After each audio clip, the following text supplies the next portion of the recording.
Hey, what is up, guys? It's me, Jazzy, back with you guys once more. And today, I will be giving you guys a little bit different of a video than what I usually post on my channel. Usually, it would be just a gameplay of me going absolutely nuts in a game of rank or possibly public matches. But today, I will be bringing you guys a video on my settings, my best Season 4 Apex settings so far. These are the settings that I run every day. These are the settings that, of course, help me maintain.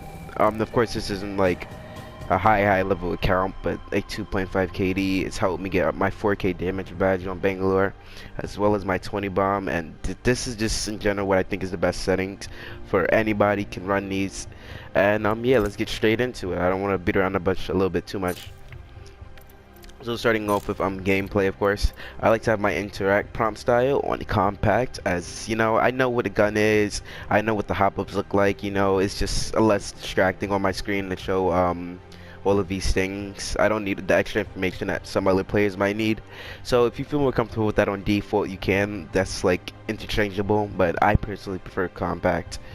Moving on, these things are like very minimal like changes. These are basically default settings. Most people do have these on, so there isn't too much to look at here except for hmm. No, yeah, no, in fact, yeah, no, that's it actually. Oh no, here we go, that's what I meant. Taking damage closes death boxes. Personally, I know a lot of like pro players as well as myself actually like to have this off, based on the fact that if you're trying to armor swap mid gunfight, you don't want someone to like shoot at you and it takes you out the loot box and then you have to like go back into it and refine the armor. You want to quickly get your armor swap in. Even if you're getting shot at, that extra maybe armor swap to purple health, purple armor will give you extra 100 health, and that would help you in the long run. So I advise you guys to turn it off.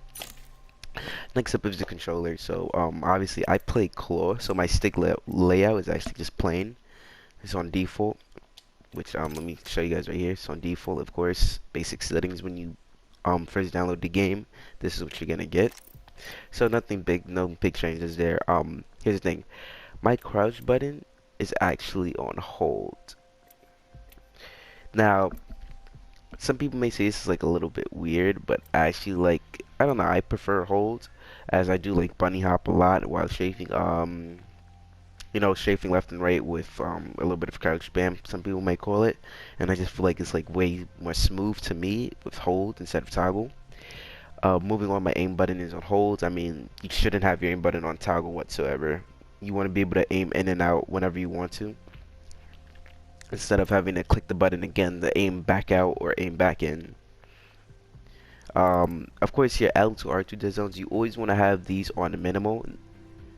Well, yeah, the lowest you can get. Of course, in Apex, you can get it to none, which is perfect. Quickly, if you don't know, dead zone is basically the amount of pressure you have to put on the button or stick to get a reaction out of it. So basically, you want to put like, you want your L2 and R2 to react as quickly as possible. So you want as little dead zone as possible. Now for my menu cursor, I would say that it's about maybe almost halfway there. I would say halfway through. Gonna give you like a different fraction to really explain that. So maybe halfway to a little bit less than half would be good, as you want to be able to get, you know, inside of a dev box. You want to be able to like maneuver through it as quickly as possible. You want to be able to move quickly, just in case you do need to get to that armor swap as quickly as possible. You want to be able to get there in an efficient time to actually help you get your armor swap off. Now for look sensitivity and look ADS, which I'm pretty sure most of you guys want to see. I kind of been switching this up a lot. I've been altering it because at first I was playing on like maybe 7 look and 6 ADS, and I wouldn't actually recommend that, as yeah, you get like quicker response time with like higher sense, but your aim and overall everything isn't as precise, as it's a little bit harder to get like those like just movements that you want. So I would definitely recommend maybe a lower sensitivity, excuse me, by the way, a bit of a like lower sensitivity, maybe like 5.4, 5.5, 4.4, you know, around there is like a really solid place where you still have a bit of like good movement. Like it's like not too slow, but it's not too fast. It's a very moderate sensitivity. which is what I would recommend. Response curve. Now this, I've been playing around with this a lot. Some people play on linear. I just can't. Raw input is just not made for me. The two I would recommend though is possibly classic or maybe steady. I used to play on that for a little bit. I know some other people have made these videos who do play on steady. It's not a bad setting, but out of the two, I personally like classic a little bit better. I just feel like it's a little more smooth for my play style and the way I handle the controller. A look dead zone. My look dead zone is on none. Once again, you do not want to have to move your analog sticks too much to get like a response out of your controller or out of the game, I should say. You want to be able to just click it, push it up as quickly, and get that response instantly. So you want as little dead zone as possible. So absolutely have movement dead zone on none. Let's see, what do we have next? Vibration, inverted look, of course. I wouldn't recommend it, of course, as you're going to be pushing down on your stick to look up and up on your stick to look down. That would be really confusing. I do not recommend anything like that whatsoever. Oops, I apologize. Let's see. Vibration, I have off. I know some people do play first-person shooters with vibrations. I can't. I just can't. The vibration throws off my aim, and it's just basically a waste of your controller battery, to be honest. I personally don't like vibrations. And of course, I do play with basic look controls, so my advanced are off.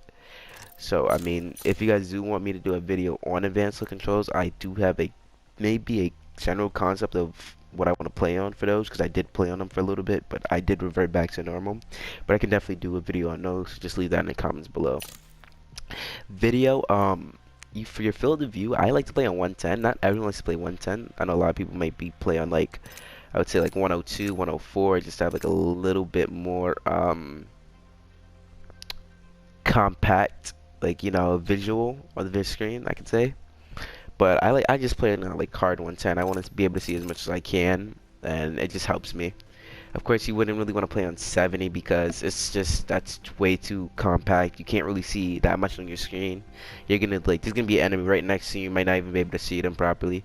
So definitely want to have something maybe from 100 to 110, depending on how comfortable you are.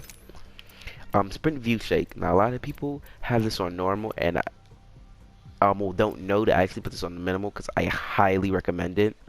While you're sprinting forward, the amount of like shakiness of the camera can actually be really insane, especially if you're trying to chase somebody or if you're trying to maneuver out of a gunfight. You definitely want this on minimal, as you don't want this to really bother you too much while you're playing the game. So with that in mind, please, please, please set that on minimal if you haven't already tried it out. Ooh, gotta reapply that. Now, the very last thing, of course, is just audio. Usually, I haven't switched it on this account so far, but I usually have like lobby music around like 50 because it's really loud in here. It's really annoying. It's really hard to hear sometimes as you're just sitting in the lobby and you hear the theme song going on in the back. And yeah, everything else is, of course, you want to have your massive volume up as high as possible. Of course, your sound effects, maybe you might want to turn that down. I mean, I'm not sure if that applies to footsteps as well, because you definitely want to be able to hear footsteps, things like that. But you know, grenades and things could be a little bit loud. But again, that could also help you find not guns, fights that you might want to push third party. So I definitely keep mine on 100% personally. Dialogue volume, you know, your character speaking in game, you know, that could become a little bit obnoxious once in a while or in the long run. So depending on how you feel about that, you can adjust that. So definitely when it comes to audio, it's all personal preference. This is what I usually run now, if you guys are interested in knowing. And voice chat, I definitely have that off. I mean, I can find it annoying, just the messages popping up on the left side of my screen. And convert incoming voice to text, chat text. I never used that before. I prefer just to talk to my teammates instead of actually like typing it or reading it, as once again it can be a little bit distracting.